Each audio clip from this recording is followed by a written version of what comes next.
Amreli police અધિક્ષક હિમકરસિંહે જિલ્લામાં police નહીં હોવા છતાં ખોટી ઓળખ ઊભી કરી નાગરિકો સાથે છેતરપિંડી કરતા ઇસમો પર વોચ રાખી આવા નકલી પોલીસ બનતા ઇસમો વિરુદ્ધ કાયદેસરની કાર્યવાહી અમરેલી એલસીબી ટીમને માર્ગદર્શન આપેલ હોય, જે અન્વયે Amreli LCB police inspector M પટેલની રાહબરી હેઠળ એલસીબી ટીમને બાતમી રાહે હકીકત મળેલ કે અમરેલી શહેરમાં બસ સ્ટેન્ડ વિસ્તારમાં પોલીસ નહીં હોવા છતાં પોલીસનો યુનિફોર્મ પહેરી એક કિસ્મ આટાફેરા મારે છે, જે હકીકત આધારે Amreli LCB police inspector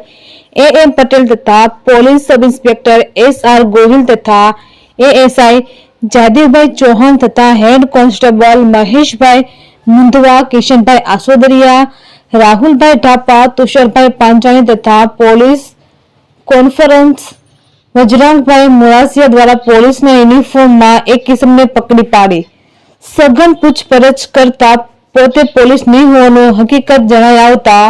મજકૂર પાસેનો police uniform વગેરે કબજે કરી મજકૂર વિરુદ્ધ કાયદેસરની કાર્યવાહી કરી અમરેલી સિટી પોલીસ સ્ટેશનમાં સોંપવાની કાર્યવાહી હાથ ધરવામાં આવી હતી. રિપોર્ટર મૌલિક દોશી, અમરેલી.